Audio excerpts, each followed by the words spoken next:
اسلام قبول کرنے کے بعد حضرت علی کی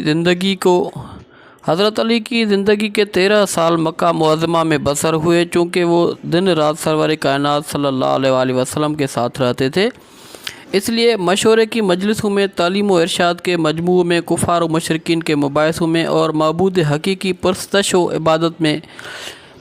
و عبادت کے موقعوں پر غرض ہر قسم کی صحبتوں میں شریک رہے۔ حضرت عمر کے اسلام قبول کرنے سے پہلے سرزمین مکہ میں مسلمانوں کے لیے اعلانیہ خدا کا نام لینا اور اس کی عبادت و پرستش کرنا تقریباً ناممکن تھا۔ آن حضرت صلی اللہ علیہ وآلہ وسلم چھپ چھپ کر اپنے معبود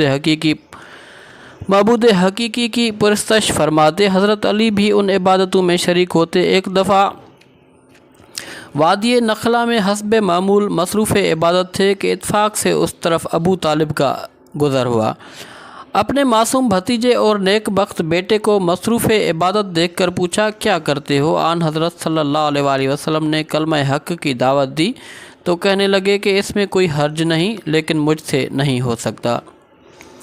منصب نبوت عطا ہونے کے بعد آن حضرت صلی اللہ علیہ وآلہ وسلم نے 3 برس تک اعلانیہ دعوت اسلامی کی صدا بلند نہیں فرمائی، کیونکہ پوشیدہ طریقہ پر خاص لوگوں کو اس کی ترغیب دیتے رہے۔ چوتھے سال کے اعلان عام اور سب سے پہلے اپنے قریبی رشتہ داروں میں اس کی تبلیغ کا حکم ہوا۔ چنانچہ یہ آیت نازل ہوئی کہ اپنے قریبی اعضاء کو عذاب الہی سے ڈراؤ۔ سرور کائنات صلی اللہ علیہ وآلہ وسلم نے حکم کے موافق کوہ صفا پر چڑھ کر اپنے خاندان کے سامنے دعوت اسلام کی صدا بلند کی، لیکن مدت کا زنگ ایک دن کے سیکل سے نہیں دور ہو سکتا۔ ابو لہب نے کہا، اسی لیے تو نے ہم لوگوں کو جمع کیا تھا؟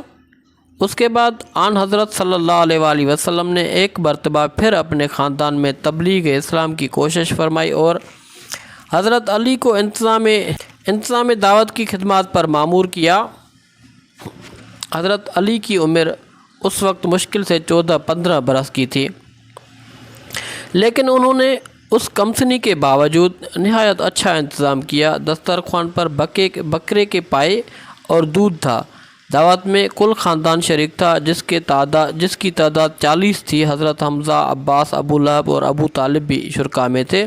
لوگ کھانے سے فارغ ہو چکے تو آن حضرت صلی اللہ علیہ وآلہ وسلم نے اٹھ کر فرمایا، یا نبی عبد المطلب، خدا کی قسم میں تمہارے سامنے دنیا و آخرت کی بہترین نعمت پیش کرتا ہوں۔ بولو تم میں سے کون اس شرط پر میرا ساتھ دیتا ہے کہ میرا معاون مددگار ہوگا؟ اس کے جواب میں سب چپ رہے۔ صرف شیر خدا علی المرتضیٰ کی آواز بلند ہوئی کہ گو میں عمر میں سب سے چھوٹا ہوں اور مجھے آشوب چشم کا عارضہ ہے اور میری ٹانگیں پتلی ہیں، تاہم میں آپ صلی اللہ علیہ وآلہ وسلم کا یاور اور دست و بازو بنوں گا۔ آن حضرت صلی اللہ علیہ وآلہ وسلم نے فرمایا، اچھا تم بیٹھ جاؤ، اور پھر لوگوں سے خطاب فرمایا، لیکن کسی نے جواب نہ دیا۔ حضرت علی پھر اٹھے۔ آن حضرت صلی اللہ علیہ وآلہ وسلم نے اس دفعہ بھی ان کو بٹھا دیا، یہاں تک کہ جب تیسری دفعہ بھی اس بار گراں کا اٹھانا کسی نے قبول نہیں کیا تو اس مرتبہ بھی حضرت علی نے جان بازی کے لہجے میں انہی الفاظ کا اعادہ کیا تو ارشاد ہوا کہ بیٹھ جاؤ، تو میرا بھائی اور میرا وارث ہے۔ بعثت کے بعد تقریباً 13 برس تک رسول اللہ صلی اللہ علیہ وآلہ وسلم مکہ کی گھاٹیوں میں اسلام کی صدا بلند کرتے رہے، لیکن مشرکین قریش نے اس کا جواب محض بغض و عناد سے دیا اور آپ صلی اللہ علیہ وآلہ وسلم کے فدائیوں پر طرح طرح کے مظالم ڈھائے۔ رحمت للعالمین صلی اللہ علیہ وآلہ وسلم نے اپنے جان نثاروں کو اسیرہ پنجہ ستم دیکھ کر آہستہ آہستہ ان سب کو مدینے چلے جانے کا حکم دیا۔ چنانچہ چند نفوس قدسیہ کے علاوہ مکہ مسلمانوں سے خالی ہو گیا۔ اس ہجرت سے مشرکین کو اندیشہ ہوا کہ اب مسلمان ہمارے قبضے اقتدار سے باہر ہو گئے ہیں، اس لیے بہت ممکن ہے کہ وہ اپنی قوت مضبوط کر کے ہم سے انتقام لے۔ اس خطرے نے ان کو خود رسول مقبول صلی اللہ علیہ وآلہ وسلم کی جان کا دشمن بنا دیا۔ چنانچہ ایک روز مشورہ کر کے وہ رات کے وقت کاشان نبوت کی طرف چلے کہ مکہ چھوڑنے سے پہلے ذات اقدس صلی اللہ علیہ وآلہ وسلم کو دنیا سے رخصت کر دیں، لیکن مشیت الہی تو یہ تھی کہ ایک دفعہ تمام عالم حقانیت کے نور سے پر نور اور توحید کی روشنی سے شرک کی ظلمت کا فور ہو جائے۔ اس مقصد کی تکمیل سے پہلے آفتاب رسالت کس طرح غروب ہو سکتا ہے؟ اس لیے وحی الہی نے آن حضرت صلی اللہ علیہ وآلہ وسلم کو مشرکین کے ارادوں کی اطلاع دے دی اور ہجرت مدینہ کا حکم ہوا۔ سرور کائنات صلی اللہ علیہ وآلہ وسلم نے اس خیال سے کہ مشرکین کو شبہ نہ ہو، حضرت علی مرتضیٰ کو اپنے فرش اطہر پر استراحت کا حکم دیا اور خود حضرت ابو بکر کو ساتھ لے کر مدینہ منورہ روانہ ہو گئے۔ حضرت علی کی عمر اس وقت زیادہ سے زیادہ 22-23 برس کی تھی۔ اس انفوان شباب میں اپنی زندگی کو قربانی کے لیے پیش کرنا فدویت و جان نثاری کے عظیم المثال کارنامہ ہے۔ رات بھر مشرکین کا محاصرہ قائم رہا اور اس خطرے کی حالت میں یہ نوجوان نہایت سکون و اطمینان کے ساتھ محو و خواب رہا۔ غرض تمام رات مشرکین قریش اس دھوکہ میں رہے کہ خود سرور کائنات صلی اللہ علیہ وآلہ وسلم ہی استراحت فرما ہیں۔ صبح ہوتے ہی اپنے ناپاک ارادے کی تکمیل کے لیے اندر آئے، لیکن یہاں یہ دیکھ کر وہ متحیر ہو گئے کہ شہنشاہ دو عالم صلی اللہ علیہ وآلہ وسلم کے بجائے آپ صلی اللہ علیہ وآلہ وسلم کا ایک جان نثار اپنے آقا پر قربان ہونے کے لیے سربکف ہو رہا ہے۔ مشرکین اپنی اس غفلت پر سخت برہم ہوئے اور حضرت علی کو چھوڑ کر اصل مقصود کی تلاش و جستجو میں روانہ ہو گئے۔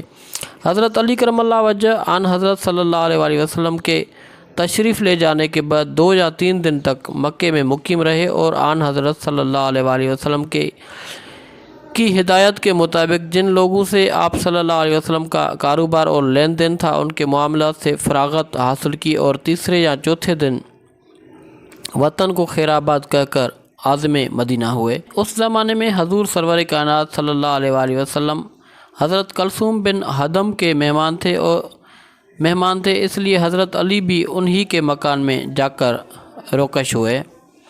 رسول اللہ صلی اللہ علیہ وآلہ وسلم نے جب مہاجرین میں باہم بھائی چارہ کرایا تو حضرت علی کو اپنا بھائی بنایا۔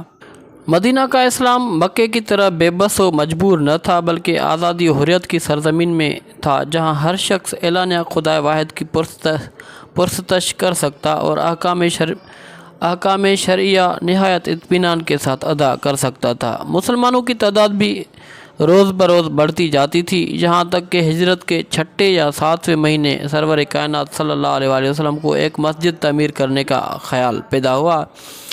آپ صلی اللہ علیہ وآلہ وسلم نے اس کی بنیاد رکھی اور اپنے رفقا کے ساتھ خود اس کی تعمیر میں حصہ لیا۔ تمام صحابہ جوش کے ساتھ شریک کار تھے۔ حضرت علی اینٹ اور گارا لا کر دیتے تھے اور یہ رجز پڑھتے تھے، جو مسجد تعمیر کرتا ہے کھڑے ہو کر اور بیٹھ کر اس مشقت کو برداشت کرتا ہے، اور جو گرد و غبار کے باعث اس کام سے جی چراتا ہے وہ برابر نہیں ہو سکتے۔ ناظرین، سلسلہ غزوات میں سب سے پہلا معرکہ غزوہ بدر ہے۔ اس غزوہ میں آن حضرت صلی اللہ علیہ وآلہ وسلم اپنے 313 جان نثاروں کے ساتھ مدینہ منورہ سے روانہ ہوئے۔ آگے 2 سیاہ رنگ کے علم تھے، ان میں سے ایک حیدر کرار کے ہاتھ میں تھا۔ جب رزمگاہ بدر کے قریب پہنچے تو سرور کائنات صلی اللہ علیہ وآلہ وسلم نے حضرت علی کو چند منتخب جان بازوں کے ساتھ غنیم کی نقل و حرکت کا پتہ چلانے کے لیے بھیجا۔ انہوں نے نہایت خوبی کے ساتھ یہ خدمت انجام دی اور مجاہدین نے مشرکین سے پہلے پہنچ کر اہم مقاموں پر قبضہ کر لیا۔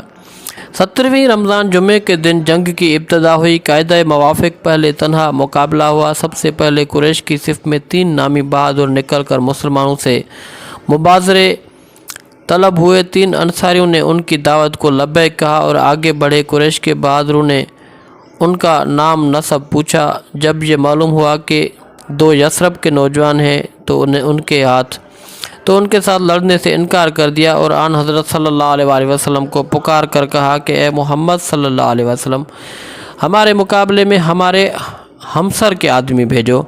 اس وقت آن حضرت صلی اللہ علیہ وآلہ وسلم نے اپنے خاندان کے 3 عزیزوں کے نام لیے، حمزہ، علی اور عبیدہ۔ تینوں اپنے حریفوں کے لیے میدان میں آ گئے۔ حضرت علی نے اپنے حریف ولید کو ایک ہی وار میں تیگ کر دیا۔ اس کے بعد جھپٹ کر عبیدہ کی مدد کی اور ان کے حریف شیبہ کو بھی قتل کیا۔ مشرکین نے تیش میں آ کر عام حملہ کر دیا۔ یہ دیکھ کر مجاہدین بھی نعرہ تکبیر کے ساتھ کفار کے نرگ میں گھس گئے اور عام جنگ شروع ہو گئی۔ شیر خدا نے صفین کی صفیں الٹ دی اور ذوالفقار حیدری نے بجلی کی طرح چمک چمک کر اعدائے اسلام کے خرمن ہستی کو جلا دیا۔ مشرکین کے پاؤں اکھڑ گئے اور مسلمان مظفر و منصور بے شمار مال غنیمت اور تقریباً 70 قیدیوں کے ساتھ مدینہ واپس آئے۔ مال غنیمت میں سے آپ کو ایک زرہ، ایک اونٹ اور ایک تلوار ملی۔